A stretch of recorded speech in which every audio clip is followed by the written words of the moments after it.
Hello everyone. Today we are going to solve some previous year question majorly covering graphs, matrices and DFF theory. So in this video, in this series, we will be looking at some of the previous year questions basically from set 2023 I guess.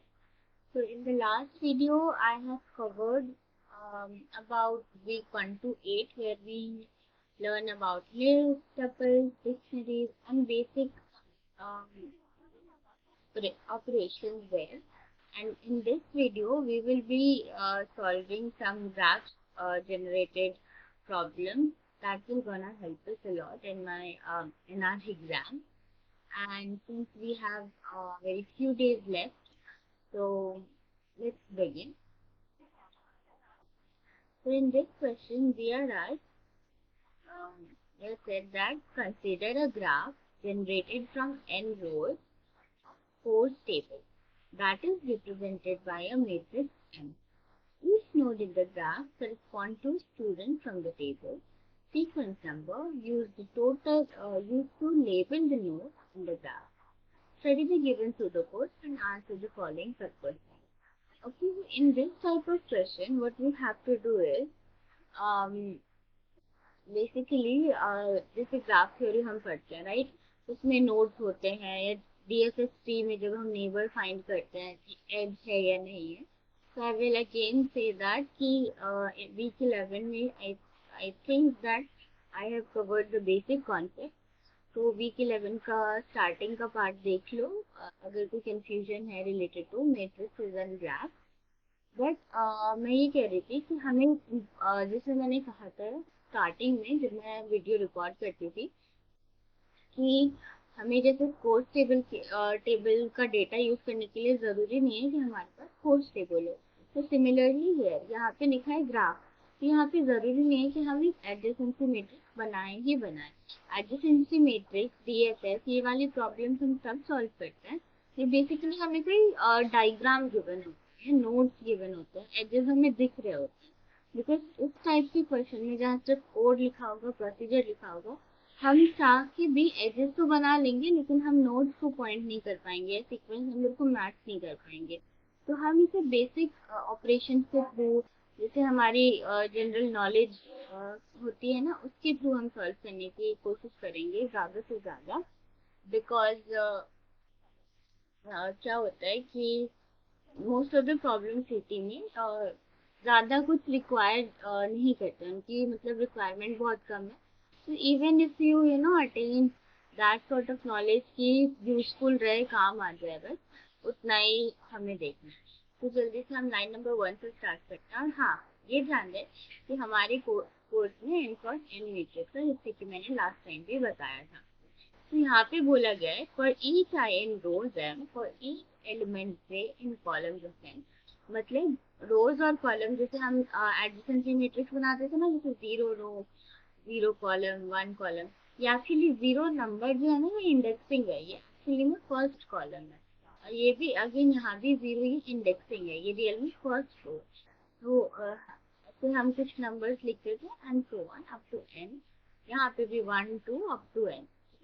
और इस तरीके से जहाँ हमें edges मिलते थे वहाँ हम 1 लिख दिया करते थे और जहाँ हमें नहीं मिलते थे वहाँ हम 0 मेंशन कर देते थे, राइट.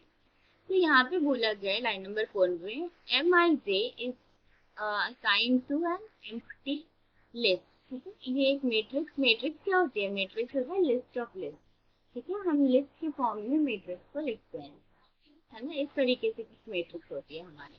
तो इन्हें अभी इन्होंने मैट्रिक्स हमारा क्या देगा, मैट्रिक्स हमारा आउटपुट कुछ लिस्ट देगा which is right now initialized as an empty list. Line number 7 देखो, लिस्ट में हमारी केमिस्ट्री, मैथ्स और फिजिक्स के मार्क्स है. While table 1 has more rows, ये सारी मतलब कॉमन चीजें रीड कर लेना. अब लाइन नंबर 14 से रीड करते हैं. For each subject in L, मतलब जितने भी हमारे सब्जेक्ट हैं basically P C M, physics chemistry math, हमें क्या देखना है M Y dot C sorry हमें देखना है X dot subject is greater than Y dot subject. मतलब अगर एक्स के मार्क्स वाई के मार्क्स से किसी भी सब्जेक्ट में ज़्यादा हो तो हम इसको कैसे रिप्रेजेंट करेंगे, हम इसे M Y sequence number M Y X के फॉर्म में लिख रहे हैं। ओके, कब लिख रहे हैं? जब हमारा X is greater than Y है, राइट। ये क्या करेगा? ये हमारी एम वाई एक्स को हम असाइन कर देंगे। बेसिकली क्या है ये, जहाँ पे एक्स ने वाई से ज्यादा स्कोर करा है, इसे हम क्या लिख रहे हैं? एम वाई एक्स, ठीक है। और ये क्या असाइन किया गया? इसको असाइन किया है एम वाई एक्स को, एम वाई एक्स वाली लिस्ट को अपेंड करने प्लस प्लस दैट सब्जेक्ट, मतलब वो सब्जेक्ट जिसमें इसके मार्क्स वाई से ज्यादा है, हमें वो वाली लिस्ट को अपेंड कर देना, जिस एम वाई एक्स नेम की लिस्ट बनेगी, ठीक है। अब ये वाली लाइन देखो, लाइन नंबर आई गेस 19 और not I guess, this is line number 18। तो if X dot subject is less than Y dot subject, तो हम क्या लिखते हैं? M X Y. कब लिखते हैं? जब ग्रेटर होता है तो एम वाई एक्स लिखते हैं। एम वाई एक्स एक रिप्रेजेंटेशन है। अब ये मत सोचना कि एम वाई एक्स ही हम क्यों लिखते हैं, एक्स के मार्क्स ज्यादा है तो एक्स के होने चाहिए। ये हमारे ऊपर डिपेंड नहीं करता, ये सूडो कोड के ऊपर डिपेंड करता है कि वो क्या साइन कर रहे हैं, वो क्या रिप्रेजेंट कर रहे हैं। तो it is just the notation, इस तरीके से ट्रीट करोगे। और जब भी एक्स के मार्क्स वाई के मार्क्स से लेस देन होंगे तो हम क्या करेंगे? हम simply M Y sorry M X Y वाली लिस्ट को अपेंड कर देंगे। बेसिकली जो हमारी मैट्रिक्स बनेगी उसमें एम एक्स वाई वाले का सब्जेक्ट जहाँ पे वाई ने एक्स से ज्यादा स्कोर करा है वो वाला सब्जेक्ट अपेंड कर दिया जाएगा, right. This was about the pseudocode, basic simple information it is giving कि थोड़े बहुत जहाँ पे सब्जेक्ट हो वहाँ पे ये इस तरीके से असाइन कर दो। लेकिन अभी तक इसके बारे में हमें कुछ खास चीजें पता नहीं चली है। लेकिन तब भी अगर मैं एजेस बनाना चाहूँ तो ये किस तरीके का बनेगा? बाई डायरेक्शनल या फिर डायरेक्टेड ग्राफ, सब एक ही आइदर इनकमिंग या आउटगोइंग है। तो ये या तो देखो, अगर एक्स ग्रेटर देन वाई होगा तब एक एज हो सकता है, या नहीं तो ठीक है ये फर्स्ट वाली मतलब पहले एग्जीक्यूट होगी। और अगर ये कंडीशन सेटिस्फाई नहीं हो रही है तब दूसरी वाली, या तो एक्स के मार्क्स वाई से ज्यादा होंगे या तो वाई के मार्क्स एक्स से ज्यादा होंगे, राइट। तो हम दो ही कंडीशन को कंपेयर कर रहे हैं। जब भी एक्स के मार्क्स वाई से ज्यादा होंगे तो एम वाई एक्स वाले के बीच में एक एज बना देंगे। मतलब हमारा जो ग्राफ बन रहा होगा वो actually sorry Y to X बनेगा इन इस कोड के अकॉर्डिंग। और जब भी x is less then y होगा तो हमें क्या अपेंड करना है? एम एक्स वाई वाली मैट्रिक्स को अपेंड करना है सब्जेक्ट पे।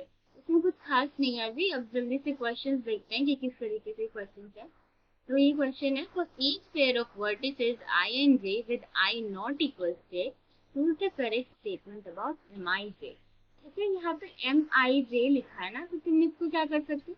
तुम एम आई जे को यहाँ पे भी रख के ट्रीट कर सकते हो या इधर भी रख के ट्रीट कर सकते हो। मतलब क्या कह रही हूँ मैं, एम वाई एक्स था ना, मैं यहाँ पे सीक्वेंस नंबर मेंशन नहीं कर रही हूँ, ठीक। एम वाई सीक्वेंस नंबर एक सीक्वेंस नंबर नहीं लिख रही, मैं डायरेक्ट इसी के फॉर्म में लिख रही हूँ एम वाई एक्स।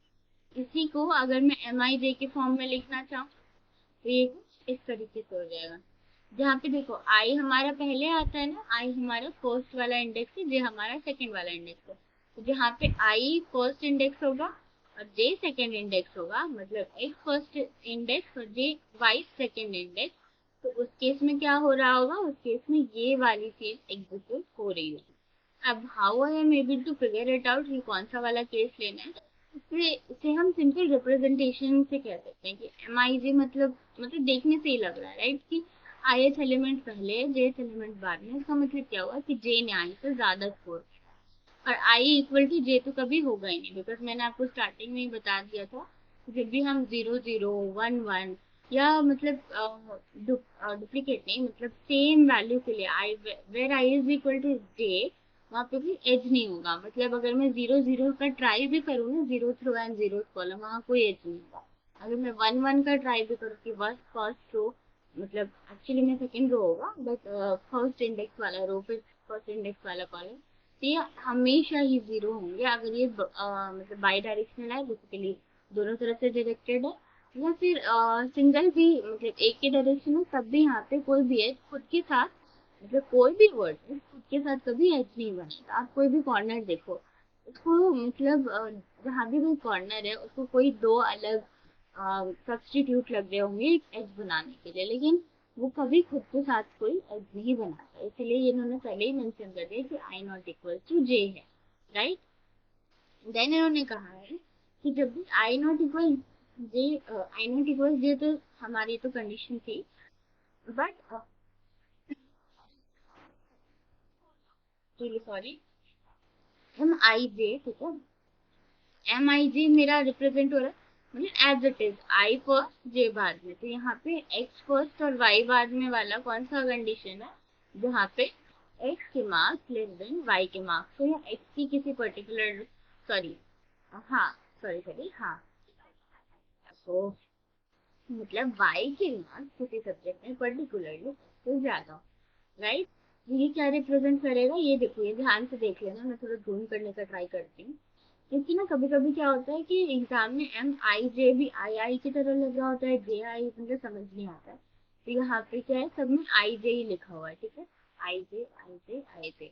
तो first option is M I J is a list of subject, M I J is a list of subject in which I scores more than J. मैंने क्या बताया था, जब भी आई जे, एम आई जे लिख रहे हैं मतलब इसको, सॉरी ये एम है, ठीक है, इसको ट्रीट करो एम एक्स वाई लिख रहे हैं, ठीक है, पहले वाई बाद में, जो कि हम अल्फाबेट में पढ़ते हैं कि आई पहले आता है जे बाद में, इस पहले आता है वाई बाद में, ठीक है, अभी इस तरीके से फाइन करो। ठीक है, तो इस तरीके से हमने साइन कर दिया। अब इसकी कंडीशन क्या कह रही थी कि वाई के मार्क्स इससे ज्यादा हो, ना तो आई के मार्क्स वाई से ज्यादा हो, और सॉरी आई के मार्क्स जे से ज्यादा हो, राइट। देन ये ऑप्शन इनकरेक्ट हो गया, सेकंड ऑप्शन में सेम है। देखो पहली बात, ये नंबर ऑफ सब्जेक्ट नहीं दे रहा है, ये लिस्ट ऑफ सब्जेक्ट दे रहा है, ये मुझे कैसे पता चला, अगेन यहाँ पे मेरी जो इनिशियलाइज हो रही थी मैट्रिक्स, ये हमेशा ही मुझे लिस्ट में आंसर देगी, या फिर अगर यहाँ पे डिक्शनरी होता ना, इस फॉर्म में इनिशियलाइज किया होता, तो मुझे कुछ डिक्शनरी के फॉर्म में, की वैल्यू पेयर के फॉर्म में मिल रही होती, ओके। तो यहाँ पे ये क्योंकि लिस्ट इनिशियलाइज कर रहे हैं, मतलब ये जो मेरी मैट्रिक्स बनेगी जहाँ पे एजेस होंगे वो एक लिस्ट के फॉर्म में कलेक्ट होगी, तो it is representing list not number. तो नंबर वाले दोनों ऑप्शन को काट ही दो, तो बचता है रिमेनिंग ऑप्शन ये, तो यही करेक्ट होगा और आइडियली यही करेक्ट है। तो M I J is a list of subject in which I scores less than J, मतलब मैंने क्या बताया था, एक्स वाई वाले कंडीशन में क्या होगा, वाई ने एक्स से ज्यादा स्कोर कराया, तो सिमिलरली एम आई जे में क्या होगा, J has scored more than I, तो this option is absolutely correct. अब जल्दी से इसका दूसरा क्वेश्चन देख लेते हैं, थोड़ा ठीक कर देते हैं। Which of the following indicates that uh, sorry, that student I has scored maximum marks in subject data? Yes, तो कोई सब्जेक्ट है एस नाम का, इसमें बोला है कि कौन सी फॉलोइंग मतलब इनमें से कौन सी कंडीशन ये बताते हैं कि जिसमें आई ने मैक्सिमम मार्क्स अटेन किया, तो मैक्सिमम मार्क्स अटेन करने का कंडीशन क्या होगा, आई जो है वो जे से ही ज्यादा नहीं, बल्कि जितने एलिमेंट है वो सबसे ज्यादा स्कोर करे, है ना। अगर मैं किसी दो स्टूडेंट के बीच में कंपेयर कर रही हूँ, तो मैं ये कभी नहीं कहूंगी कि इसके मार्क्स मतलब आई के मार्क्स या जे के मार्क्स मैक्सिमम है, वो उन दोनों के बीच में हायर या फिर लोअर मार्क्स हो सकते हैं कंपैरेटिवली। लेकिन अगर मुझे मैक्सिमम मार्क्स को कंफर्म करना है कि किसी बच्चे के मैक्सिमम मार्क्स आए, वो मैं ओवरऑल सारी एलिमेंट्स को देख के, जितने भी मतलब कंपोनेंट्स मेरे पास हैं उन सबको देख के मैं बताऊंगी, तभी फाइनलाइज करूंगी कि मेरा किसी पर्टिकुलर आई ने सबसे ज्यादा स्कोर करा है किसी पर्टिकुलर सब्जेक्ट उसमें, राइट। तो ऑप्शंस देख लेते हैं एक बार, ये बहुत सिंपल क्वेश्चन है। S appears in M I जे, यहाँ पे थोड़ा जूम कर लेते हैं, यहाँ पे जे आई भी लिखा है, कहीं पे S appears in M I J for every J, इसका मतलब क्या है, एम आई जे का मतलब क्या है, कंडीशन मैंने आपको लास्ट टाइम अगेन बताया था, एम आई जे मतलब इसको ट्रीट करो एम एक्स वाई की तरह, एम एक्स वाई में क्या हो रहा था कि Y is greater than X, तो हम ये तो देख ही नहीं रहे कि वाई के मार्क्स ज्यादा है, हम ये चेक करें कि एक्स के मार्क्स ज्यादा है, तो फर्स्ट ऑप्शन तो ऐसे ही इनकरेक्ट हो गया, ठीक है। Actually I am really sorry for making very long videos, मुझे बिल्कुल अच्छा नहीं लगता है कि मैं बहुत लॉन्ग वीडियोस बनाती हूँ, बट व्हाट हैपेंस है, सबका एक अपना तरीका होता है पढ़ाने का, और मेरा एक वो है आइडियोलॉजी कि आप सोल्यूशन सही से भी देख लोगे, राइट, बट मेरा है कि बाकी ऑप्शन इनकरेक्ट क्यों है, इसका भी एक रीजन बताओ कि हम जब ऑप्शन मार्क कर रहे हैं तो एलिमिनेट क्यों करें, बिकॉज मैं चाहती तो मैं डायरेक्टली आंसर मार्क कर देती कि हाँ ये वाला आंसर होगा, लेकिन मेरा पर्पस ये नहीं है, मेरा पर्पस है कि जो ऑप्शंस नहीं मैंने मार्क करे हैं उसके पीछे का रीजन क्या है, what is the reason behind it. इसकी बहुत तरीके के लॉजिक हो सकते हैं, मतलब जिस तरीके से मैं थोड़ा जल्दी जल्दी बता रही हूँ या हो सकता है किसी के लिए स्लो बता रही हूँ, कोई और इसे दूसरे तरीके से बता सकता है। It completely depends on person to person. इसमें ये नहीं है कि एक रूल मैंने बताया तो यही फिक्स होगा। ये हर जगह कोड के एग्जीक्यूट करने पर डिपेंड करता है, ये मेरे ऊपर डिपेंड नहीं करता है। तो let's now read the question number, sorry option number 2। तो एमजीआई का मतलब क्या हुआ, एमजीआई का मतलब कि आई ने ज्यादा स्कोर करा जे से। ठीक है, इसको हमें कैसे ट्रीट करना है, एम वाई एक्स की तरह, एम वाई एक्स की तरह। ठीक है, इसको इस तरीके से देखो, एम वाई एक्स मतलब एक्स ने ज्यादा स्कोर करा है वाई से किसी पर्टिकुलर सब्जेक्ट में। सिमिलरली हियर ऑल्सो कि आई ने किसी पर्टिकुलर सब्जेक्ट में जे से ज्यादा स्कोर करा। बस फॉर एवरी जे यहाँ पे लिखा है, यहाँ पे देखो for every J, for any J, for any J, ये सब तो लिख दिया इन्होंने।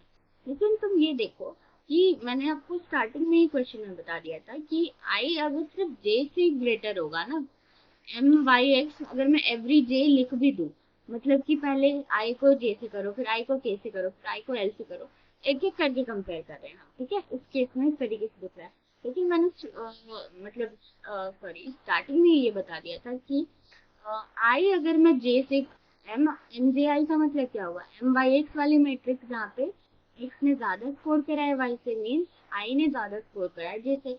लेकिन ये मैक्सिमम मार्क्स कहीं से नहीं बता रहा है, ये नोटिस करो बस कि मैक्सिमम मार्क्स बताने के लिए मैंने एक एग्जांपल दिया था कि मुझे ओवरऑल कंपेयर करना होगा हर एक एलिमेंट के साथ, ना कि मुझे सिर्फ एक पर्टिकुलर जे के साथ करना पड़ेगा। भले ही जे चेंज हो जाए लेकिन मेरी कंडीशन ओवरऑल चेक नहीं हो रही है, इसलिए ये ऑप्शन इनकरेक्ट है। ठीक है, अब ऑप्शन नंबर 3 देखो, ये कहता है कि जो सब्जेक्ट है वो subject does not appear in M I J for any जे।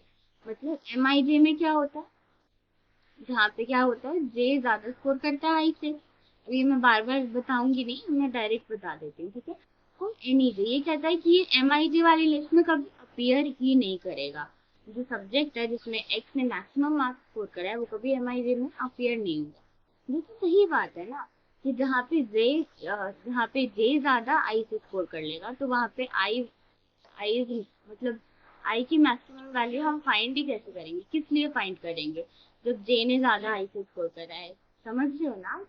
तो इस वजह से सिर्फ ये ऑप्शन करेक्ट है। ये मैं क्यों कह पा रही हूँ, जस्ट बिकॉज कि एम आई जे जो भी मेरी मैट्रिक्स है वहां पे क्या हो रहा था, वहां पे जे वाला एलिमेंट आई से ज्यादा स्कोर कर रहा था। तो जहाँ पे भी जे के स्कोर आई वाले से ज्यादा रहेंगे तो हम उसको कंपेयर ही नहीं करेंगे, मतलब वो उस लिस्ट में कभी आएगा ही नहीं।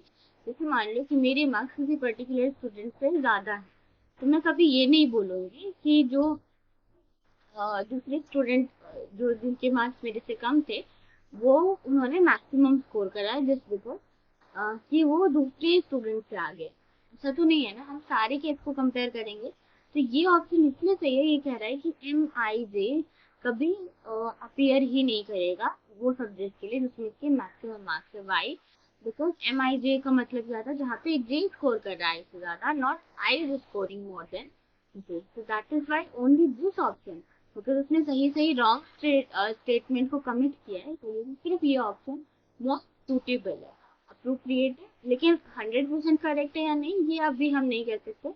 Option number sorry option number 4 भी देख लेते हैं एक बार। ऑप्शन नंबर 4 है, S does not appear M J I for any. ये ऑप्शन इनकरेक्ट होगा क्योंकि ये बताते हैं, रीजन बताते हैं इसका। एम जे आई में क्या था कि आई ने स्कोर करा है greater than J.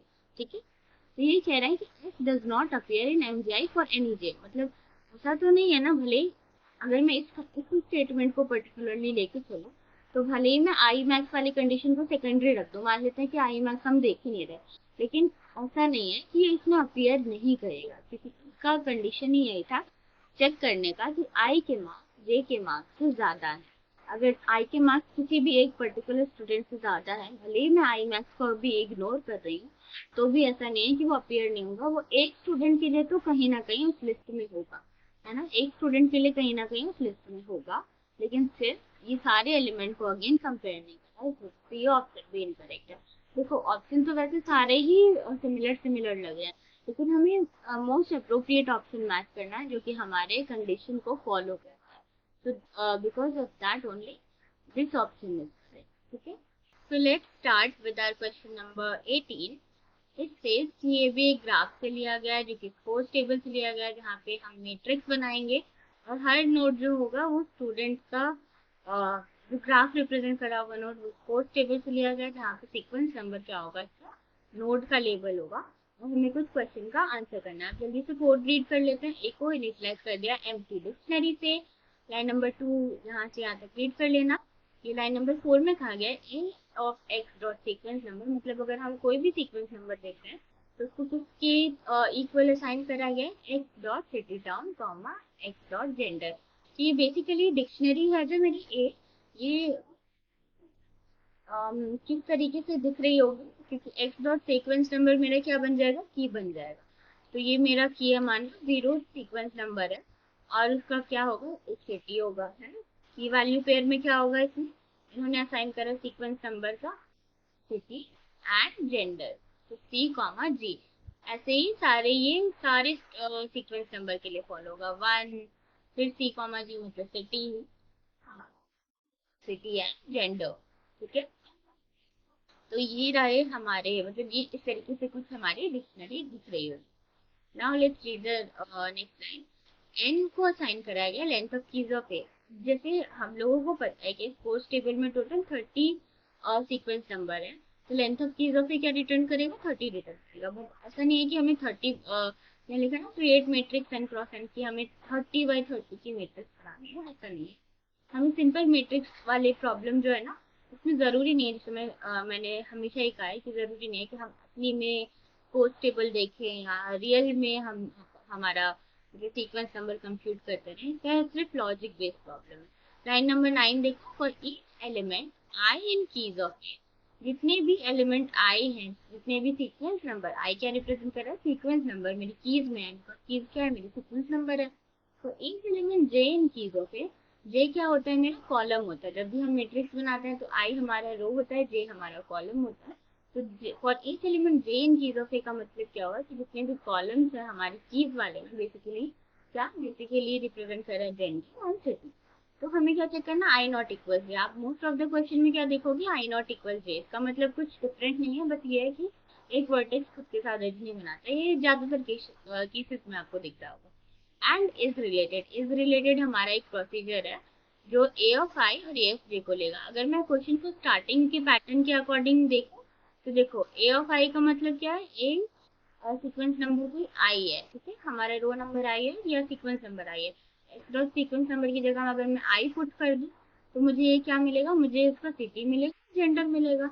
And similarly for A of J, तो ये मैंने देख के बता दिया है कि सिंपल मुझे ये कैसा लग रहा है कि ए ऑफ आई या ए ऑफ जे या ए ऑफ एक्स जो भी हमारा एलिमेंट है वो उसका सिटी और जेंडर बताएगा और इसको एम आई जे को इक्वल टू 1 असाइन कर देगा। इक्वल टू 1 असाइन करने का मतलब क्या है कि कहीं ना कहीं एज बन रहा होगा, आई इज रिलेटेड टू जे। ठीक है, अब इज रिलेटेड प्रोसीजर देख लेते हैं। ये y और x पैरामीटर ले रहा है। अब यहाँ पे y और z ही क्यों लिया है, यहाँ पे कुछ और वैल्यू भी नहीं, कुछ भी ले सकते हैं। ये बस इंटरचेंजेबल वैल्यूज हैं, y और z की जगह हम कुछ और भी ले सकते हैं। बट बिकॉज हम बार बार एक्स एंड वाई 2-3 जगह यूज ना कर लें एंड कंफ्यूजन ना हो जाए, इस वजह से इन्होंने वाई जी लिया है वेरिएबल। इसमें क्या कर रहे हैं हम, इसमें हम कर रहे हैं first of y is equal first of z और last of y is not equal last of z। मतलब क्या हुआ इसका कि फर्स्ट ऑफ y मेरा क्या है, फर्स्ट ऑफ y मेरा क्या होगा, सिटी टाउन, और लास्ट ऑफ z मेरा क्या होगा, लास्ट ऑफ z होगा मेरा जेंडर। अब ये मुझे क्यों पता चल रहा है जेंडर, बिकॉज इसमें लिखा हुआ है ए ऑफ आई और ए ऑफ जे पे अप्लाई करने है ना। तो अगर मैं सीक्वेंस नंबर देखूँ तो सीक्वेंस नंबर के अकॉर्डिंग फर्स्ट ऑफ ए मेरा क्या होगा, यहाँ पे मैं लिख देती हूँ, फर्स्ट ऑफ ए जो मेरा होगा वो होगा मेरा सिटी और लास्ट ऑफ ए क्या होगा मेरा, बिकॉज यहाँ पे दो ही लिस्ट में सिर्फ दो ही एलिमेंट प्रेजेंट है तो मुझे फर्स्ट या लास्ट दो ही वैल्यू मिलेगी, राइट। तो एक होगा सिटी, एक होगा जेंडर। तो यहाँ पे इन्होंने बोला रिटर्न ट्रू। जब भी हमें सेम सिटी मिलेगा बट जेंडर डिफरेंट होगा तो हम क्या करेंगे, ट्रू रिटर्न करेंगे एंड अदरवाइज फॉल्स। और ये हमारा क्या हो जाएगा, प्रोसीजर यहीं से एंड हो जाएगा। अब क्वेश्चन देखो, there is an edge between student I and J with I not equal J, ये तो हमें पता ही है कि आई नॉट इक्वल इसलिए ही हम चेक कर रहे हैं।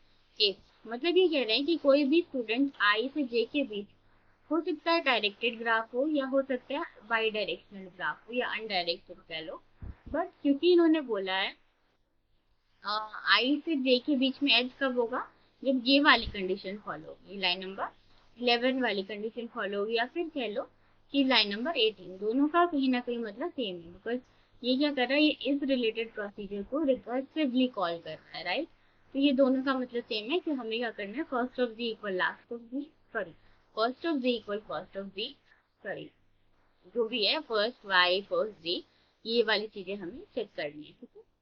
तो यहाँ पे बोला गया कि जब भी एज होगा, कब एज होगा, जब उनकी सेम सिटी होगी लेकिन डिफरेंट क्या होगा, जेंडर होगा, बिकॉज यहाँ पे लिखा है last of Y is not equal to last of Z. Last of I, last of Y क्या था हमारा, जेंडर है ना, लास्ट एलिमेंट हमारा जेंडर रिप्रेजेंट कर रहा है। तो जब जेंडर डिफरेंट होगा तो इसी वजह से ये सारे ऑप्शन इनकरेक्ट हो जाएंगे। यहाँ पे देखो सेम जेंडर, यहाँ पे एक एक चीजें बात करें, सिर्फ एक कंडीशन दिया है कि या तो सेम सिटी हो या तो same gender, but same gender तो केस है ही नहीं।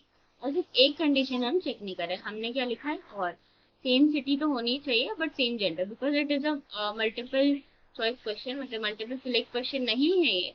तो हमें सिर्फ एक ही ऑप्शन सही मिलेगा, which is the option number 4, जिसमें सारी कंडीशन सही से इन्होंने मेंशन करी है कि हमारा सिटी टाउन सेम होना चाहिए बट हैविंग डिफरेंट जेंडर, यहाँ पे और भी मेंशन करा है, ये देखो।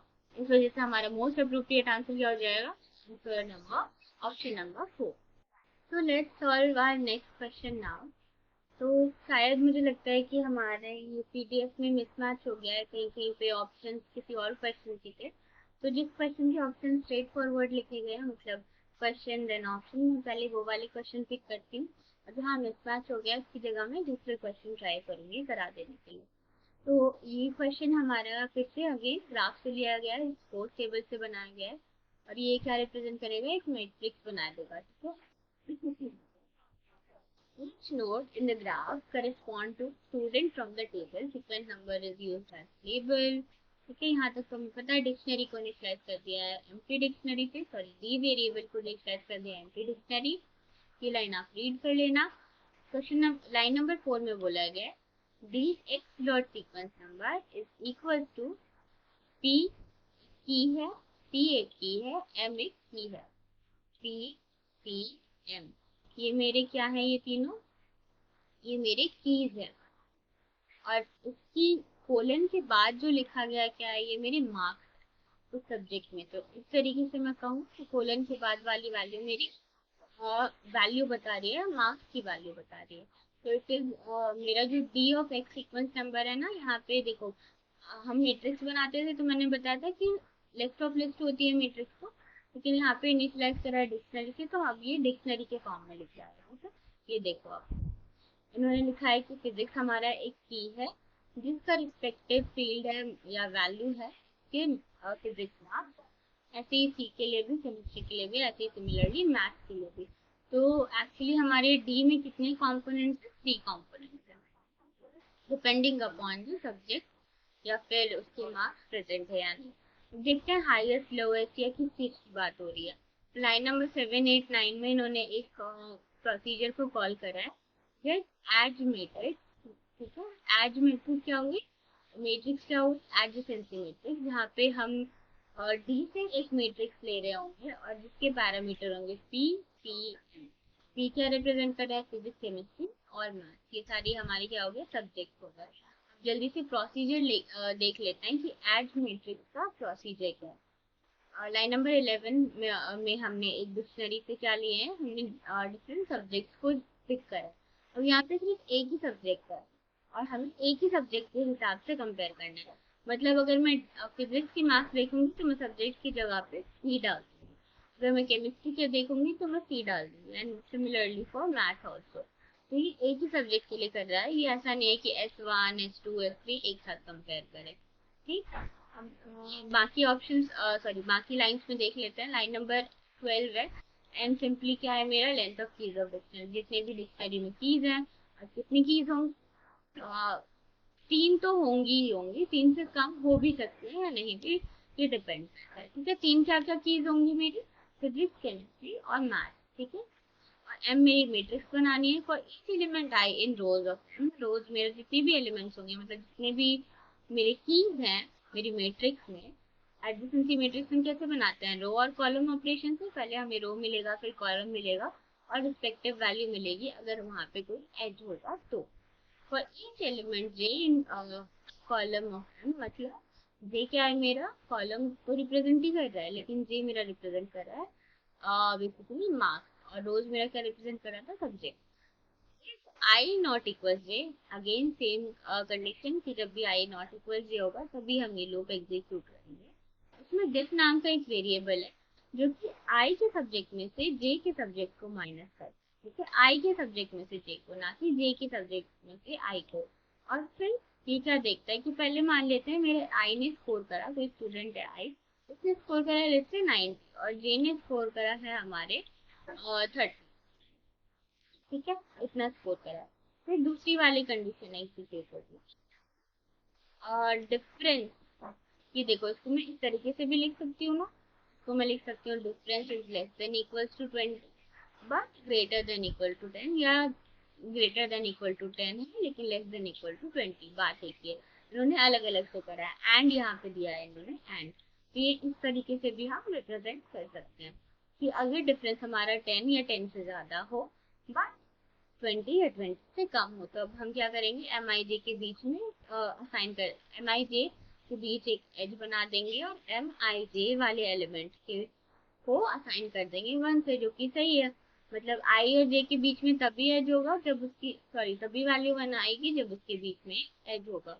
अगर मैं ये वाली वैल्यू को कंसिडर करूँ, 90 माइनस 30 क्या है, 60, but 60 is out of range, तो ये मुझे कोई वैल्यू देगा ही नहीं, ये मुझे कुछ रिप्रेजेंट नहीं करेगा, ये वहां पे हट जाएगा। और फिर मुझे क्या करना है, मैट्रिक्स मैट्रिक्स को रिटर्न करना। मैं इस वाली कंडीशन में सेटिस्फाई किया हुआ एक मार्क्स ले लेती हूँ 80, एक मार्क्स ले लेती हूँ 75। मार्क्स डिफरेंस कितने का है इसमें, ये तो 5 मार्क्स का ही है, थोड़ा ज़्यादा करना पड़ेगा, इसमें मैं 95 लिखी हूँ। तो 15 मार्क्स का डिफरेंस हो गया ना, 15 मार्क्स का डिफरेंस हो गया। अगर मैं उस हिसाब से देखूँ तो आई से जे के बीच एज तभी होगा जब हम क्या करेंगे, जब जब उनका डिफरेंस 10 और 20 के बीच में हो। बट देखो, क्योंकि आई के मार्क्स 80 है और जे के मार्क्स, ठीक है, जे के मार्क्स 90 है, तो ये मुझे क्या वैल्यू देगा, आई माइनस जे तो मुझे -15 देगा, क्योंकि आई छोटी वैल्यू है और जे बड़ी वैल्यू है। जब भी छोटी वैल्यू में से बड़ी वैल्यू सब्ट्रैक्ट करते हैं तो मुझे नेगेटिव में आंसर मिलता है ना। तो ये इधर इन्होंने एब्सोल्यूट फंक्शन का यूज करना चाहिए था कि आई में से जे सब्ट्रैक्ट करो और जे में से आई सब्ट्रैक्ट करो। बट लेट्स सी ऑप्शन क्या कहते हैं, हो सकता है कि ये कंडीशन भी सही हो कि पॉजिटिव में ही डिफरेंस होना चाहिए। पॉजिटिव डिफरेंस अगर रहता है हमेशा, तो इसका मतलब हुआ कि, इसका मतलब होगा कि आई ने हमेशा ही जे वाले स्टूडेंट के सब्जेक्ट में ज्यादा स्कोर करा है, मतलब किसी पर्टिकुलर सब्जेक्ट में आई ने जे से ज्यादा स्कोर करा है, तभी डिफरेंस जो है मेरा वो इस रेंज में होगा, मतलब पॉजिटिव रहेगा। नहीं तो अगर मैं आई के मार्क्स कम कर दूं तो मेरा नेगेटिव वैल्यू का हो सकता है एब्सोल्यूट फंक्शन इसके लिए अप्रोप्रिएट होता है। बट एक बार ऑप्शंस देख लेते हैं तो कंफर्म हो जाएगा। अब हमें बोला गया है choose the correct statement based on given pseudo code. इन्होंने कहा है कि फॉर ऑल आई एंड जे, ये देखो यहाँ तक तो सेम ही है। यहाँ पे एज कब होगा, जैसे मान लेते हैं फिजिक्स हमने एक सब्जेक्ट सिलेक्ट करा, तो फिजिक्स आई जे के बीच में एज कब होगा, व्हेन, सॉरी, मतलब फिजिक्स आई और जे के बीच में अगर एज है तो then P, sorry, physics of J of I 0 है। ये ट्रू है। वाई इज इट ट्रू, क्योंकि देखो क्वेश्चन में क्या बोला था, मैट्रिक्स को हम असाइन कर रहे हैं 1 के इक्वल, मतलब आई से जे के बीच अगर कोई एज है तो वो तभी, सॉरी, अगर मैट्रिक्स एम आई जे की वैल्यू, मतलब फिजिक्स एम आई जे, जिसको मैं इस तरीके से भी लिख सकती हूँ क्योंकि ये फिजिक्स वाले केस को चेक कर रहा है, ये सिमिलर किससे, एम आई जे वाले से।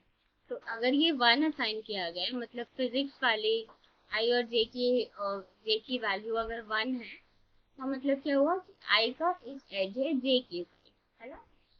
और physics of J, physics J of I 0 है। तो ये एकदम करेक्ट है, इसमें कुछ भी मतलब इलॉजिकल नहीं है। इन्होंने बोला है कि अगर आई से जे के बीच में कोई एज है तो जे से आई के बीच में कोई एज नहीं हो सकता, विच इज करेक्ट। मतलब अगर ए के मार्क्स मान लेते हैं 90 है और जे के मार्क्स मान लेते हैं 80 है, तो आई से जे के बीच में तभी एज होगा, सॉरी आई से जे के बीच में अगर एज है तो सिर्फ उसी की वैल्यू 1 होगी। अब मैं इसको मैं रिवर्स ऑर्डर में नहीं लिख सकती, विच इज करेक्ट, कि अगर आई के मार्क्स जे से ज्यादा है तब वहां पे एज होगा, क्योंकि हमने यहाँ पे कंडीशन में देखा था कि जब भी आई के मार्क्स, सॉरी, जब भी आई के मार्क्स हमारे पॉजिटिव डिफरेंस देंगे, मतलब हमेशा आई की वैल्यू जे की वैल्यू से ज्यादा रहेगी, तभी वहां पे एज होगा। तो रिवर्स कॉन्वर्स इसका ट्रू नहीं है, लेकिन एक एज होगी डायरेक्टेड, वो तभी होगी जब आई इज स्कोरिंग मोर देन जे। तो ये वाली कंडीशन थी कि आप दूसरा ऑप्शन देख लेते हैं। अब ये मोस्ट ऑफ द स्टूडेंट्स को लगता है कि अगर आई से जे के बीच एज है ना, तो जे से आई के बीच अगर मैं एज कर दूं, जिसकी वैल्यू 1 कर देती हूँ अगर मैं, तो फिर आई से जे की मुझे 0 करना पड़ेगा। वो क्या करते हैं कि वो यहाँ पे पी ऑफ आई ऑफ जे अगर 1 सेट कर देते हैं और यहाँ पे 0 ये देख लेता हूँ ऑप्शन में, तो सेकेंड ऑप्शन क्या करेंगे, आई जे को अगर हम 0 कर रहे हैं तो इसकी वैल्यू तो 1 ही आनी चाहिए, लेकिन 1 नहीं आनी चाहिए। वाई? बिकॉज हमारा कोड क्या कहता है, हमारा कोड कहता है कि आई से जे के बीच में तभी एक एज होगा where when I will be scoring more than J. और दूसरी बात ये, जब ये तो यहाँ पे कोड से समझ आ ही रहा है कि आई ज्यादा जे से स्कोर करेगा, लेकिन क्योंकि हम आई में से जे की वैल्यू सब्ट्रैक्ट कर रहे हैं ना, तो आई एलिमेंट पहले लिखा गया है, इसीलिए आई से जे की ही तरफ एज होगा, जे से आई की तरफ कोई भी एज नहीं होगा। Because of that this option is wrong. और अगर आई से जे के बीच एक एज है तो जरूरी क्या है ही नहीं कि जे से आई के बीच में एज होगा। मतलब अगर किसी स्टूडेंट ने 90 स्कोर करा है, किसी स्टूडेंट ने 80 स्कोर करा है, और एज है कि जिसने ज्यादा स्कोर करा है उसे किसी स्टूडेंट से वहां के बीच एज है, उसका कॉन्वर्स कभी ट्रू हो ही नहीं सकता, because 80 is never greater than, मतलब 80 कभी ग्रेटर देन क्या, ये तो इक्वल्स भी नहीं है, ठीक है ना। ये वाला ऑप्शन सारे, ये सारे ऑप्शन क्या हो जाएंगे हमारे, इनकरेक्ट हो जाएंगे। ये देखो यहाँ पे 0 0 ले लिया, तो 0 0 तो हो ही नहीं सकती, और 1 1 भी एक सेम टाइम पे नहीं हो सकती। एज होगा सिर्फ आई जे के बीच होगा, जे आई के बीच नहीं होगा, और तभी 1 होगा जब मेरी डिफरेंस पॉजिटिव हो, या बेसिकली मैं कहूँ कि आई में से जे के मार्क्स सब्ट्रैक्ट हो रहे हैं और जो कि किस रेंज में लाई करता हो, less than equals to 10 and less than equals to 20। ठीक है, तो ये ऑप्शन आई होप क्लियर हो गया होगा। पर देख लेते हैं और क्वेश्चन, हाँ ये वाला क्वेश्चन देखो, choose the correct statement based on the pseudo code, it is MSQ. इसमें कह रहा है for all I and J, हमें क्या देखना है कि हमारी जो तीनों मैट्रिक्स की लिस्ट है, या फिर हम कहें कि डिक्शनरी में जो 3 एलिमेंट्स हैं उनका range less than equals to 0, but यहाँ पे मैं मैट्रिक्स लिख देती हूँ, ठीक है, और greater than, sorry, less than equals to 3 but greater than equals to 0। ये हो सकता है, ये क्यों हो सकता है, क्योंकि मैक्सिमम तो 3 एलिमेंट्स होंगे, क्योंकि हम फिजिक्स के लिए, केमिस्ट्री के लिए, मैथ्स के लिए चेक कर रहे होंगे। लेकिन मान लो किसी केस में टाई हो जाता है, या मतलब हम कोई स्टूडेंट के मार्क्स नेगेटिव में आ जाते हैं, तब तो हम ये वाली कंडीशन देखेंगे ही नहीं ना। मतलब हमें सारे केसेस देखने पड़ेंगे, काउंटर एग्जाम्पल भी देखना पड़ेगा। मतलब जैसे अगर मैं लेती हूँ कि आई के मार्क्स लेते 70 और जे के मार्क्स लेते 80 है, तो इन दोनों का सब्ट्रैक्ट करूंगा, और सॉरी इन दोनों का अगर मैं डिफरेंस निकालूंगी तो मेरी वैल्यू क्या आएगी, -10 आएगी। तो -10 जब आएगी मेरी वैल्यू, तो उसके लिए वो सूडो कोड काम नहीं करेगा, मतलब यहाँ पे फिर मेरे पास एक सब्जेक्ट कम हो जाएंगे। बेसिकली मैं कहना चाह रही हूँ कि इसमें 3 सब्जेक्ट मिनिमम 0 सब्जेक्ट हो सकते हैं। हो सकता है कि किसी दो स्टूडेंट के बीच के मतलब किसी दो स्टूडेंट के बीच एज ही ना हो, क्योंकि उन दोनों के मार्क्स इक्वल हो, या हो सकता है कि किसी भी दो स्टूडेंट के बीच एज ना हो, बिकॉज आई के मार्क्स जे के मार्क्स से कम हो, बिकॉज नेगेटिव वैल्यू तो मुझे मेरा प्रोसीजर दे ही नहीं रहा है कभी भी। तो उस वजह से हमारा ये ऑप्शन सही होगा कि हो सकता है मैक्सिमम एटमोस्ट तो ये 3 जाएगा ही जाएगा, 3, लेकिन 3 से कम भी हो सकता है, तो ये ऑप्शन करेक्ट है। और दूसरा ऑप्शन कहता है कि physics plus chemistry plus math equal equal to, ये कह रहा है कि आई जे, देखो physics I J plus physics I J plus maths I J is equal to physics J I, chemistry J I, math J I. कभी नहीं होगा। मैंने आपको स्टार्टिंग में ही बताया था कि हमारा आई से जे के बीच एज था, ना कि जे से आई के बीच। मतलब अगर आई से जे के बीच एज है, अगर इसकी वैल्यू 1 है, तो ये जरूरी नहीं है कि जे से आई के बीच जो मेरा एज होगा उसकी भी वैल्यू मतलब 1 ही रहे या सेम वैल्यू। यहाँ पे हमने देखा था ना कि अगर आई से जे के बीच एक एज है जिसकी वैल्यू 1 है, तो जरूरी नहीं है कि जे से आई के बीच में एज हो। सिर्फ उस रीजन से ये वाला ऑप्शन हमारा क्या हो जाएगा, इनकरेक्ट हो जाएगा। ऑप्शन नंबर 3 देखो, इसमें भी सेम चीज है कि ये नॉट इक्वल है। नॉट इक्वल हो सकता है, लेकिन हम कंपेयर इसमें नहीं कर रहे हैं कि नॉट इक्वल हो। मतलब हमारा कंपैरिजन था दो स्टूडेंट के बीच के मार्क्स, इंडिविजुअल मार्क्स से कंपेयर कर रहे थे हम, ना कि कंबाइन करके सारे मार्क्स ले लें। मतलब फिजिक्स के भी मार्क्स ले लें, केमिस्ट्री के भी और मैथ्स के भी। तो कभी भी मतलब इक्वल तो जरूरी नहीं है इक्वल हो या इक्वल ना हो, बट हमारा कंपैरिजन इस बेसिस पे नहीं था कि हम सारे मार्क्स एक बार जोड़ लें आई से जे का और फिर जे से आई का जोड़ लें। वो कभी भी इक्वल नहीं आएगा। हो सकता है किसी केस में टाई हो गया हो सकता है किसी केस में आई ने लेस देन जे स्कोर करा हो, तो ये केस ही सॉल्व, मतलब ये हमारा जो कोड है वो रन ही ना करे, है ना। तो इस वजह से ये ऑप्शन इनकरेक्ट हो जाएगा। लास्ट ऑप्शन देखो, लास्ट ऑप्शन में भी सेम चीज है, लेस देन इक्वल्स टू 6। तो यही वाले ऑप्शन करेक्ट होंगे जहाँ पे लेस देन इक्वल्स टू 3। मतलब जहाँ भी मेरी मैट्रिक्स जो भी बनेगी ना, वो लेस देन इक्वल्स टू 3। मतलब एटमोस्ट 3 एलिमेंट्स तो होंगे ही होंगे, या मैं कहूँ कि 3 रोज या 3 कॉलम्स होंगे ही होंगे, लेकिन 3 से कम हो सकता, 3 से ज्यादा नहीं हो सकते। तो ये चीज यही है कि अगर मैं इन सबको कंसोलिडेटली ऐड करूँ तो ये लेस देन इक्वल्स टू 3 हो सकता है, लेकिन 3 से ज्यादा कभी नहीं होगा। बिकॉज अगर आई से जे के बीच है तो अगर मैं इसकी वैल्यू 1 कर दूं, इसकी वैल्यू मुझे अल्टीमेटली 0 करनी पड़ेगी। अगर केमिस्ट्री के बीच एक है जे से आई में, तो मुझे अल्टीमेटली उसकी वैल्यू 0 करनी पड़ेगी। और अगर मैथ्स में भी इसकी वैल्यू जे आई की 1 है, इसकी वैल्यू मुझे अल्टीमेटली 0 करनी पड़ेगी। तो इस वजह से मुझे मतलब कितने भी केसेस हो, मुझे मैक्सिमम मतलब एटमोस्ट वैल्यू कितनी मिल रही है, एटमोस्ट मुझे 3 ही वैल्यू मिलेगी। लेकिन कम से कम भी हो सकती है। हो सकता है कि किसी केस में दोनों ही 0 या किसी केस में कोई दो सब्जेक्ट 1 ही ना हो, तो इस केस में ये 3 से कम मुझे रिजल्ट देगा। इस वजह से ये ऑप्शन हमारा करेक्ट है। तो let's solve this question now. ये क्वेश्चन था जो मुझे काफी यूनिक लगा हमारे कंप्यूटेशनल थिंकिंग में। तो ये वाला क्वेश्चन सॉल्व कर लेते हैं। तो पहले मैं आपको बता देती हूँ, यहाँ से यहाँ तक आप रीड कर लेना क्वेश्चन। और थोड़ी बहुत क्वेश्चन मैंने जैसे बताया था कि ऑप्शन मिसमैच हो गए, इस वजह से मैं अरेंज नहीं कर पा रही हूँ कि कौन सा समझाने। बट ये क्वेश्चन मुझे यूनिक लगा और ये मुझे ऑप्शन भी इसके साथ मिलता जुलता मतलब मिल गया। तो मैं ये वाला क्वेश्चन तो समझाऊंगी।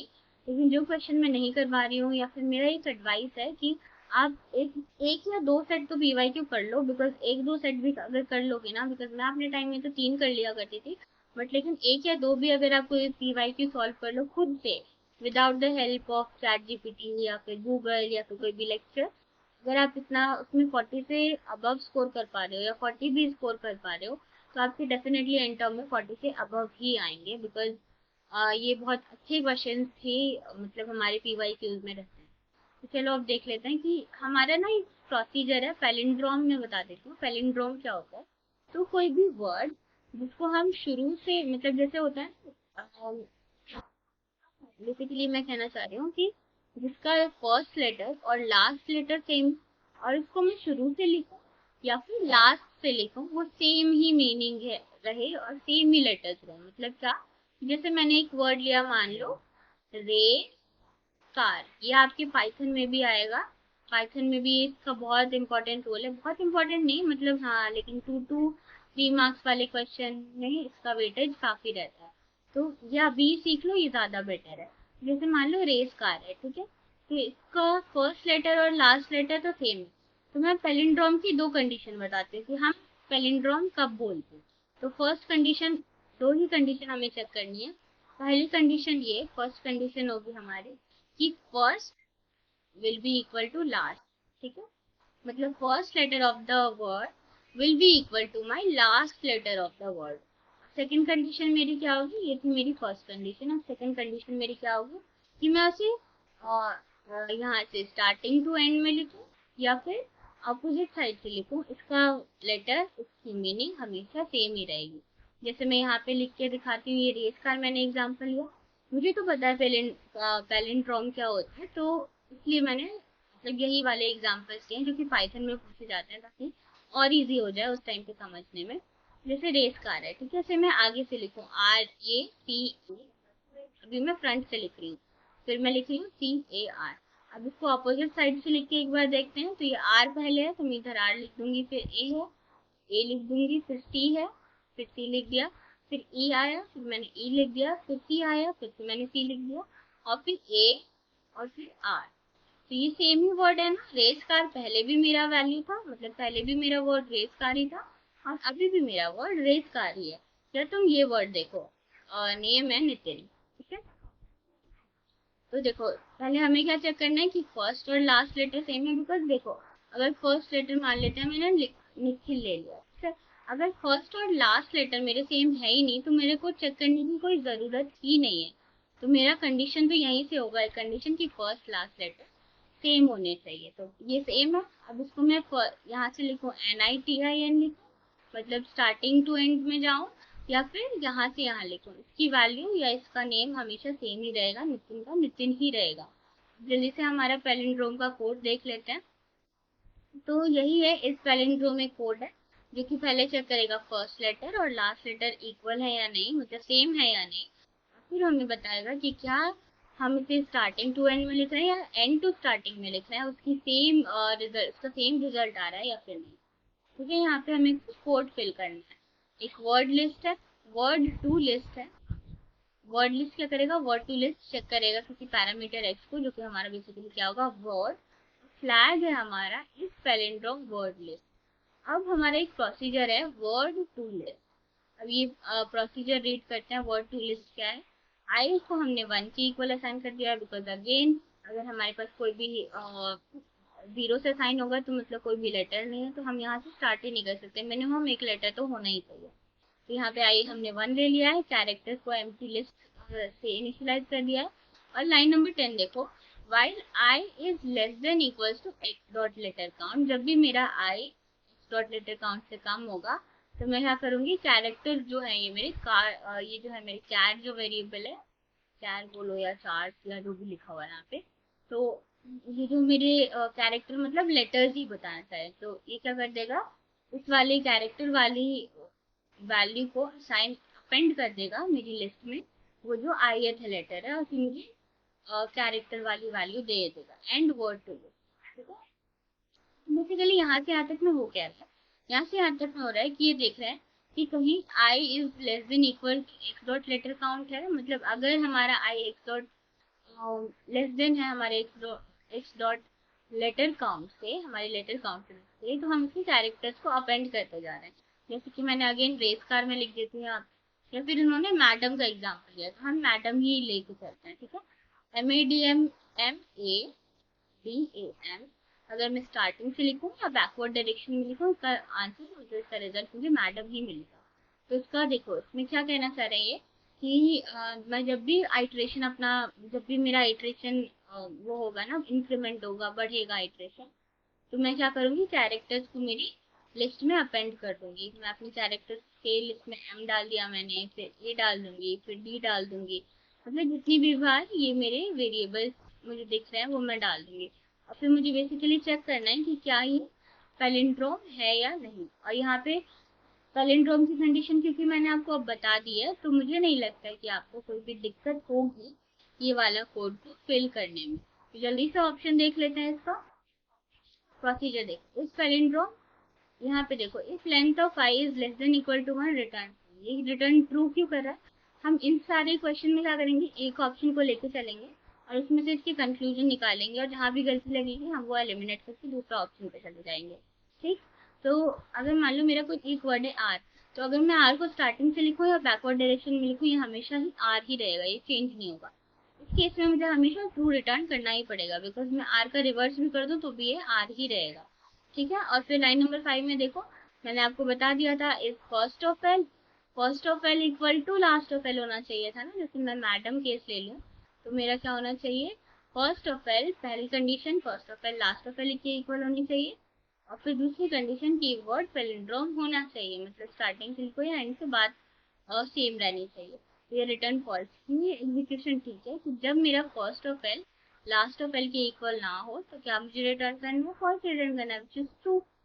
और एल्स मतलब कि एल्स वाली कंडीशन कब एग्जीक्यूट होगी, जब फर्स्ट वाली नहीं होगी, मतलब कि first of L is equal to last of L, last of L. तो रिटर्न क्या करेगा, इज पेरेंट, और ये कर देगा रेस्ट इन इट ऑफ, ठीक है। तो ये सही है, कहीं ना कहीं rest in it function use हो रहा है यहाँ पे हर जगह।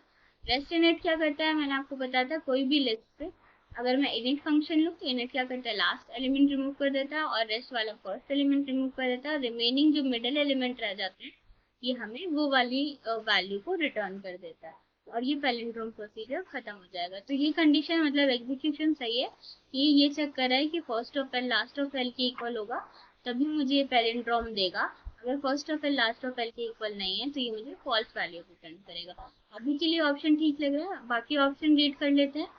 बाकी ऑप्शन में ये कह रहा है कि जब भी एल मेरा इक्वल टू 1 होगा तो ये मुझे ट्रू देगा। ये भी ठीक है, मतलब लेकिन इक्वल 1 लेस देन 1 भी, लेस देन 1 तो नहीं होगा, तो ये कंडीशन भी ठीक हो रही है। और ये कह रहा है वेट अ मिनट, हाँ ये कह रहा है लाइन नंबर 5 में कि first of L last of L के इक्वल होगा तो मुझे क्या रिटर्न करेगा, पैलिंड्रोम रिटर्न करेगा, विच इज ट्रू। और जब भी first of L last of L के इक्वल नहीं है तो मुझे फॉल्स रिटर्न करेगा। अभी तक मुझे इन दोनों कोड्स में कोई भी मिस्टेक्स नहीं लग रही है। अब ऑप्शन 3 और 4 देख लेते हैं।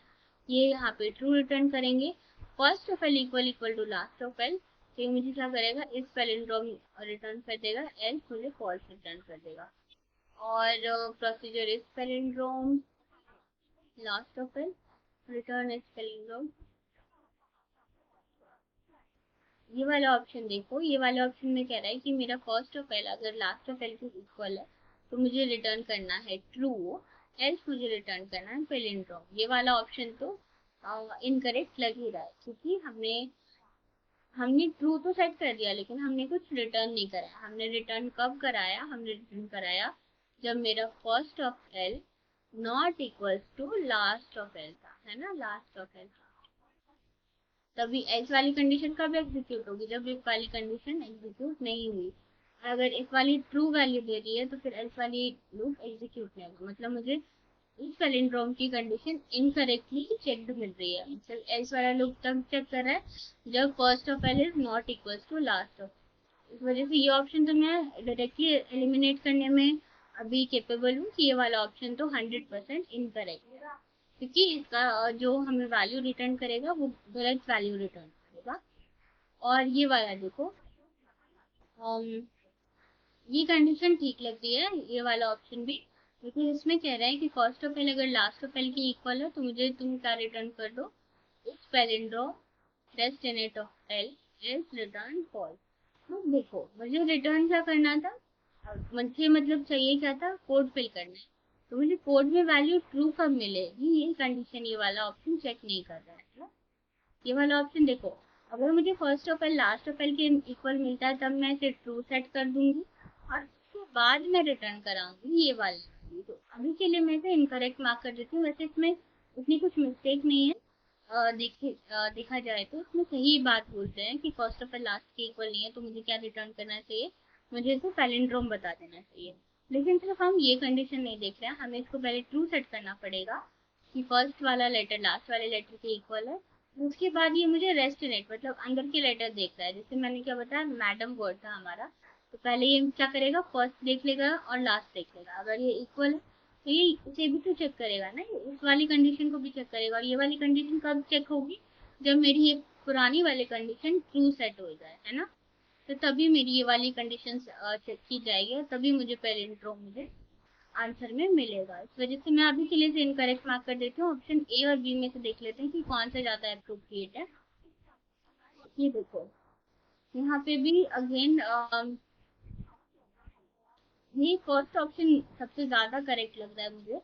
वाई, बिकॉज सेकंड ऑप्शन में देखो, सेकंड ऑप्शन में बोला है कि ये मुझे अगर लेंथ इक्वल टू 1 होगा तब तो मुझे ये ट्रू देगा, और अगर first of L last of L की इक्वल होगा तो ये डायरेक्टली पैलिंड्रोम बोल देगा, सिमिलर टू थर्ड वाला ऑप्शन। और एल्स मुझे ये फॉल्स रिटर्न कर देगा। तो मतलब ये मुझे सिर्फ ट्रू वैल्यू कब देगा, सिर्फ एक ही बार देगा जब वो सिर्फ वन लेटर वर्ड हो, मतलब उस लेटर मतलब सिर्फ एक ही लेटर हो मेरे वर्ड का, है ना, तभी ये मुझे ट्रू देगा। अदरवाइज ये मुझे ट्रू वाली कंडीशन चेक कर नहीं रहा है। मतलब ये ट्रू कंडीशन चेक नहीं करेगा तो फिर हम आगे वाले लूप में जा ही नहीं पाएंगे, राइट। तो ये इस वजह से ये वाला भी ऑप्शन इनकरेक्ट मुझे लग रहा है। सबसे ज्यादा अप्रोप्रिएट मुझे फर्स्ट वाला ऑप्शन क्यों लग रहा है, बिकॉज ये कहना चाह रहे हैं कि फर्स्ट ऑफ एल अगर लास्ट ऑफ एल की इक्वल नहीं है तो तुम मुझे फॉल्स दे दो, विच इज करेक्ट। इन्होंने बोला है कि पहले ट्रू सेट कर दिया था, फिर सेकंड कंडीशन में बोला है कि अगर इसमें वन से ज्यादा लेटर है तो ये चेक करो कि फर्स्ट एल लास्ट एल के इक्वल नहीं है, अगर नहीं है तो तुम मुझे फॉल्स दे दो, और अगर है तो तुम मुझे बता दो कि ये पैलिंड्रोम है।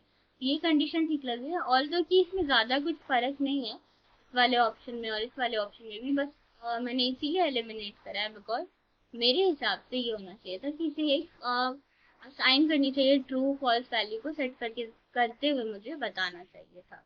और लास्ट ऑप्शन तो ये तो इनकरेक्ट है देखने से ही, क्योंकि हमें क्या था, हमें एल्स कंडीशन में ये नॉट इक्वल वाला कंडीशन चेक करा था विच इज नॉट करेक्ट। इस वजह से ये वाला हमारा ऑप्शन इनकरेक्ट हो जाता है। तो मैंने ये वाला ऑप्शन मार्क करा है। एक बार आप चेक कर लेना, मुझे थोड़ा सा डाउट है बट मुझे जहाँ तक लग रहा है ये वाला ऑप्शन ही करेक्ट होना चाहिए। बाय बिकॉज जो हम चेक कर रहे हैं वो ये चेक कर रहे हैं कि फर्स्ट लेटर लास्ट लेटर के इक्वल है या नहीं।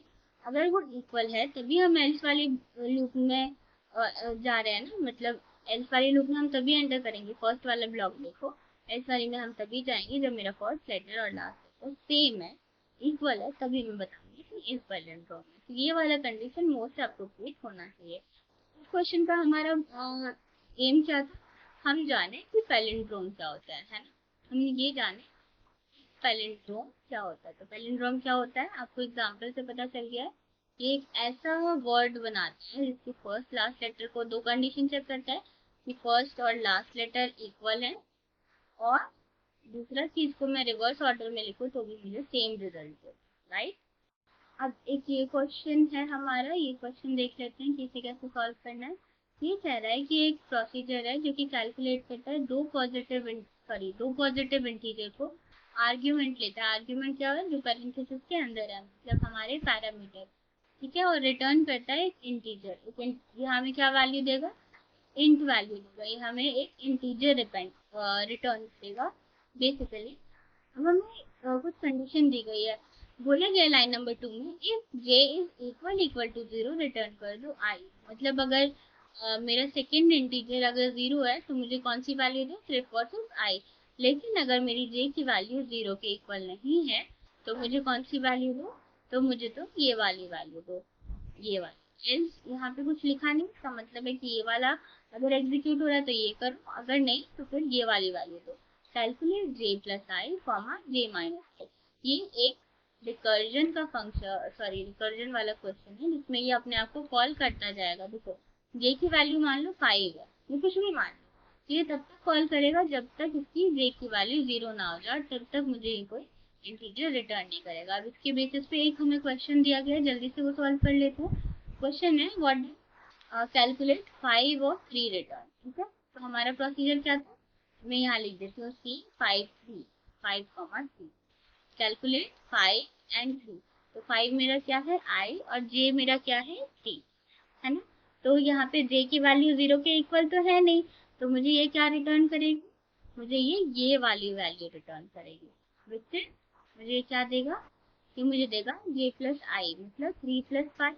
ये मैं एक्सप्लिसिटली बता देती हूँ, 3 + 5 कॉमा जे माइनस आई क्या हो गया 3 - 1। ये ध्यान से करना, इसकी वैल्यू क्या होगी 8, 2, है ना, 8, 2। मैं यहाँ पे लिख देती हूँ। अब मैं इसे फिर से एग्जीक्यूट करूंगी। अब मैं इसे फिर से एग्जीक्यूट कर रही हूँ क्योंकि ये एक रिकर्सिव फंक्शन है और ये बार बार अपने आप को कॉल करेगा। तो अब 8, 2 मैंने लिख दिया, अब ये दोबारा से कॉल करेगा। तो फिर ये देखो यहाँ पे क्या जे की वैल्यू 0 है, नो जे की वैल्यू 0 नहीं है। तो इस केस में ये मुझे क्या रिटर्न करेगा, ये मुझे ये वाला प्रोसीजर ये वाली वैल्यू देगा, मतलब जे प्लस आई। अब जे प्लस आई क्या था मेरा, जे प्लस आई था मेरा 2 + 8 कॉमा 2 माइनस 1, ये धीरे धीरे करना हो जाएगा। तो अब मेरी इसकी वैल्यू क्या आएगी, इसकी वैल्यू हो जाएगी मेरी 10, 1। 2 माइनस 1 कितना होता है, 1। ये वाली वैल्यू मिल गई। अभी भी प्रोसीजर नहीं रुका। ये मुझे कैसे पता चल रहा है कि प्रोसीजर कब तक करना है, हम एक ही बार में क्यों नहीं दे देते? बिकॉज उन्होंने बोला है कि सिर्फ एक इंटीजर वैल्यू रहना ना। देखो ये आंसर न्यूमरिक है, तो मतलब यहाँ पे मैं ऐसे तो नहीं लिख सकती हूँ 5, 3, तो मेरी आंसर कभी हो ही नहीं सकती है। इस वजह से मुझे ये तब तक चलाना है फंक्शन जब तक कि मुझे एक बेस केस या मुझे कोई पर्टिकुलर वैल्यू ना मिल जाए जहाँ पे जे की वैल्यू 0 हो जाती है। अब देखो अभी भी जे की वैल्यू 0 नहीं हुई, अभी जे की वैल्यू कितनी है, अभी जे की वैल्यू 1 है। तो अब इसको सॉल्व कर लेते हैं। तो अब मुझे ये क्या देगा, अगेन यही वाली वैल्यू देगा मुझे 10 + 1, या फिर 1 + 10, बात सेम है। एंड 1 - 1 यहाँ पे जे की वैल्यू 1 हो गई, और -1 तो पहले से ही फंक्शन में। तो अब देखो अब मुझे ये क्या देगा, 11, 0 है ना। अब मेरी जे की वैल्यू 1 हो गई, 11, 0। अब मैं क्या करूंगी, अब मैं वापस इस वाले फंक्शन को कॉल करूंगी। अब ये मेरा 11, 0 है। अब देखो क्या मेरा जे वाला वैल्यू 1 है, हाँ है। सॉरी, जे वाली वैल्यू 0 है, हाँ मेरी जे वाली वैल्यू 0 है। तो मुझे क्या करना है, रिटर्न कर देना है आई, है ना। आई मेरा क्या है, 11। तो मैं यहाँ पे क्या लिख दूंगी, 11, सिंपल। तो let's solve this question now. एक हम ग्राफ वाला तो क्वेश्चन कर ही रहे थे, लेकिन अब ये एक्चुअल ग्राफ है जहाँ पे हमें 5 नोट्स दिए गए हैं। मतलब 5 नोट्स तो है, लेकिन ये मैट्रिक्स कौन सी बनेगी, 6 × 6। क्यों, क्योंकि 0 भी एक हमारा एज है, 0 इंडेक्स भी है हमारा, तो हमें इसे भी काउंट करना है।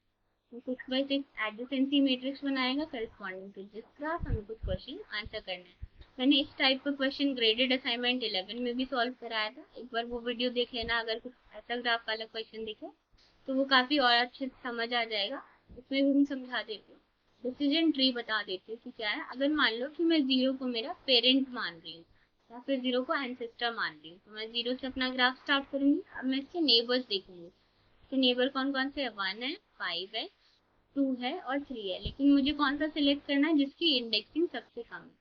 तो 1 की इंडेक्सिंग सबसे कम है, तो मैंने लिख दिया 1। अब 1 के नेबर देखो, 1 के नेबर कौन कौन है, 1 के नेबर अगेन 0 है, 2 है, और बस दो ही नेबर्स हैं। बट क्योंकि वी ऑलरेडी हमने ये हमारा ट्रैवर्सल पाथ होता है, क्योंकि हमने 0 ऑलरेडी कवर कर लिया था, तो अब हमें कौन सा इंडेक्स पे मूव करना है, अब हमें 2 वाले इंडेक्स पे जाना है। अब 2 के नेबर्स देखो, 2 के नेबर्स यहाँ पे मैं लिख नहीं रही हूँ, यहीं ग्राफ में से ही देख लो। 2 के नेबर्स कौन कौन से हैं मेरे, 2 के नेबर्स 3 भी है, 1 भी है, 4 भी है, और 0 भी है। बट क्योंकि 0 और 1 ऑलरेडी हम हमारे ट्रैवर्सल पाथ का मेंबर रह चुका है, मतलब हम यहाँ पे ट्रैवल ऑलरेडी कर चुके हैं, तो अब मुझे कौन सा इंडेक्स करना पड़ेगा, जिसका इंडेक्स कम है। जिसका इंडेक्स कम है वो है हमारा 3 वाला वैल्यू। यहाँ मैं लिख देती हूँ 3। मैं 3 पे आ गई, मैं 3 के नेबर्स देखती हूँ, 3 का नेबर 2 भी है, 2 का नेबर 5 भी है, 4 भी है। लेकिन 2 ऑलरेडी ट्रैवल्ड है, तो अब मैं 4 वाले इंडेक्स पे जाऊंगी। यहाँ पे मैं लिख देती हूँ 4, और फिर ये मतलब अब मैं जाती हूँ 4 पे। अब देखती हूँ कि 4 पे आ गई, 4 के नेबर थे 0, सॉरी सॉरी, 4 का नेबर है 2 और 3। बट क्योंकि 2 और 3 ऑलरेडी ट्रैवल्ड है, मतलब 2 और 3 पे हम ट्रैवल कर चुके हैं, तो हमें बैक ट्रैकिंग करनी पड़ेगी। बैक ट्रैकिंग हम तब करते हैं जब हमारे पास आगे कोई एज ना हो या आगे कोई रास्ता ना हो डायरेक्ट ट्रैवल करने का। ठीक है, तो क्योंकि 4 से 2 ही एज थे, 2 और 3, और हम ट्रैवल कर चुके हैं, तो ये बैक ट्रैकिंग कर लेता है, ये 3 को बैक ट्रैकिंग कर लेगा। ठीक है, और फिर 3 से फिर से नेबर देखेगा, 4 है, 2 है और 5 है। अब ये वाले तो कवर हो चुके हैं, तो अब ये मुझे 5 वाली वैल्यू के बाद लिख के दे देगा। तो ये मेरा, मैंने तो ऐसे रैंडमली मतलब अनऑर्गेनाइज बना दिया ग्राफ को। अब थोड़ा क्लियर बनाना, आपको समझ आ जाएगा। तो यहाँ पे तो मैंने 0 को मेरा एंसेस्टर कंसिडर करा था। हम क्वेश्चन के अकॉर्डिंग देखेंगे कि वो किसको एंसेस्टर कहना चाह रहे हैं या किसको पेरेंट बोलना चाह रहे हैं। ये हम अगर नहीं बताया तो हम कहीं से भी सिलेक्ट कर सकते हैं, लेकिन अगर ऑप्शन में है तो हमारा मतलब मोटिव ये रहता है कि ऑप्शन को देख के हम पेरेंट कंसिडर करें। और एक छोटा सा हिंट है, जब भी हमें पता चलेगा कि हमें किसी पेरेंट कंसिडर करना है, या तो वो एक्सप्लिसिटली मेंशन कर देंगे ग्राफ या फिर ऑप्शंस में पता चल जाएगा, या नहीं तो वो किसी वैल्यू को, यहाँ पे कुछ वैल्यू होगी, ठीक है, उसको -1 सेट कर देंगे। मतलब वहां पे एज है लेकिन उसका कोई पेरेंट नहीं है, मतलब तुम इसको पेरेंट मानो। ये वो क्वेश्चन में मेंशन कर देंगे। अब जल्दी से अब हमारा क्वेश्चन रीड कर लेते हैं। ग्राफ एक एम्प्टी डिक्शनरी है, डी एल एक एम्प्टी लिस्ट है, डी और 4 इन्होंने देखो -1 सेट कर दिया। मतलब ये कह रहे हैं कि -1 को हमारा क्या मानो, पेरेंट क्यों मानो। इसका मतलब है ये कि डी और 4 जो है वहां पे एज तो है, लेकिन उन्होंने मतलब उसका कोई पेरेंट नहीं है ना। अगर पेरेंट होता तो वो उसकी वैल्यू 1 0 या कुछ भी मेंशन करते कि ये इसका पेरेंट है, लेकिन क्योंकि इन्होंने मेंशन नहीं करा, इन्होंने -1 दे दिया है। इसका मतलब है कि अब तुम इसी को 4 को ही हमारा पेरेंट बना लो और 4 से ही हमारा ग्राफ स्टार्ट करो। ठीक है, और फिर हमारा ये कोड दिया गया है, डी कॉमा एल जो है डिक्शनरी और लिस्ट जो है वो क्या करेगा, सर्च पाथ, मतलब पाथ ढूंढेगा। ए हमारा क्या है, ए हमारा कोई नंबर हो सकता है, ए हमारा कुछ वैल्यू सॉरी मैट्रिक्स है, डी हमारा डिक्शनरी, एल हमारा लिस्ट और 4 हमारा क्या है, ये बेसिकली सीक्वेंस नंबर होता है। ग्रेडेड असाइनमेंट 11 में कराया था, लेकिन यहाँ पे 4 कोई भी इंडेक्स हो सकता है, बट क्योंकि हमने 4 को पेरेंट माना था ना यहाँ पे, इस वजह से मैंने यहाँ पे 4 लिख दिया है। अब लाइन नंबर 6 देखते हैं, प्रोसीजर सर्च पाथ। अब पाथ कहाँ से सर्च करेगा, ये ग्राफ देखेगा, पी और एस देखेगा। पी क्या है, मेरा पेरेंट, एस क्या है, मेरा सीक्वेंस नंबर, या फिर कह लो कि वहां एज है या नोड है, और आई मेरा क्या है, वो पेरेंट का नंबर मान लो या फिर इंडेक्सिंग मान लो। ठीक है, सी पार्ट देख रहा है और एस एक लिस्ट है जो कि तभी अपेंड हो रही है। अब आई से, आई क्या है मेरा 4 है, तो ये तब अपेंड हो रही है जब मेरा ये यहाँ पे एग्जीक्यूट हो रहा है। For each element present for each element J in columns of graph of I J is equal 1। Graph of I J equal 1 का मतलब क्या हुआ कि आई और जे के बीच एक एज है, एक एज है, लेकिन एंड नॉट इसकी, मतलब इसकी मतलब क्या होता है कि वो उसका की है, नॉट इसकी मतलब उसका की नहीं है। पी ऑफ जे, पी जे क्या था हमारा, जे हमारा कॉलम था और पी हमारी मैट्रिक्स थी, है ना। ये एडजेसेंसी मैट्रिक्स के बारे में बता रहे हैं। अगर मैं यहाँ पे एडजेसेंसी मैट्रिक्स ड्रॉ करना चाहूँ तो मैं ड्रॉ कर सकती हूँ, 0 1 2 3। मैंने ज़्यादा स्पेस कर दिया, थोड़ा कम स्पेस देना पड़ेगा तब हो जाएगा। यहाँ मैं लिखती हूँ 0 1 2 3 4 5। ठीक है, ये 6x6 मेरी मैट्रिक्स बन जाएगी। अब यहाँ से मैं कॉलम भी लिख देती हूँ, 0 1 2 3 4 5 3 एंड 2 हो गया। अब ये कह रहा है एज जहाँ पे होंगे वहां पे हमें वैल्यू क्या करनी है, 1 करनी है।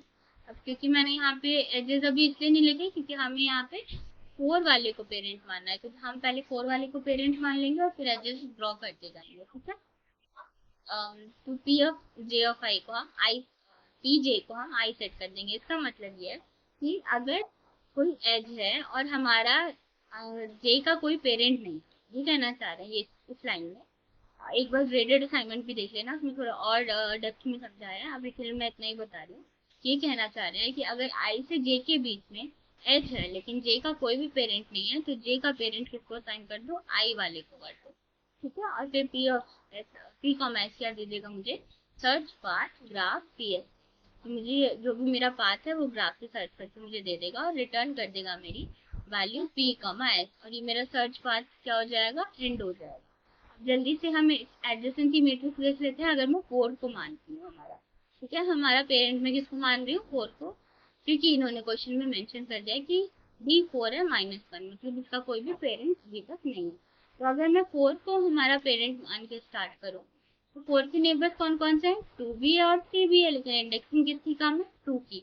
तो 4 का नेबर, यहाँ पे 4 का नेबर 2 हो जाएगा। 3 में से डिसीजन ट्री से लिख लेती हूँ बिकॉज मुझे लग रहा है इसमें एडजेसेंसी मैट्रिक्स काम आएगी, लेकिन पहले डिसीजन ट्री बना लेती हूँ। बिकॉज अगर मैंने 0 से स्टार्ट करा है ना तो मुझे पेरेंट भी 0 से स्टार्ट करना पड़ता है।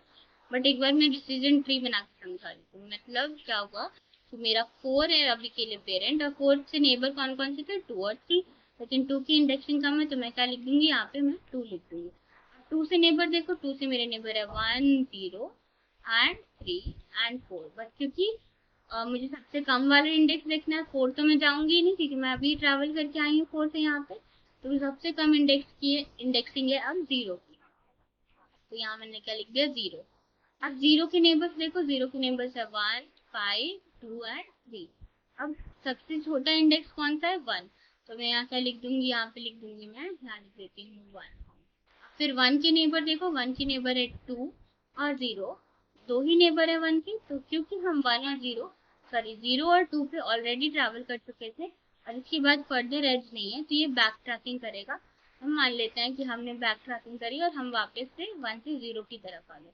फिर से 0 के नेबर देखो, 0 का नेबर है 1, 2, 3 एंड 5, ये नेबर्स है। अब 2 हमने ट्रैवल कर लिया, 1 हमने ट्रैवल कर लिया, 3 और 5 के बीच में किसकी इंडेक्स कम है 3 की, तो मैं यहाँ लिख देती हूँ 3। अब मैं फिर से 3 के नेबर्स देखती हूँ, 4 है, 2 है और मेरा 5 है। तो 2 तो मेरा 2 से मैं ट्रैवल करके ही आई थी, 4 भी पहले से ही पेरेंट है, तो मैं कौन से वाले लास्ट इंडेक्स को लूंगी, लास्ट नोड को लूंगी जो रिमेनिंग है। तो ये इस तरीके से मेरी डिसीजन ट्री लग रही होगी।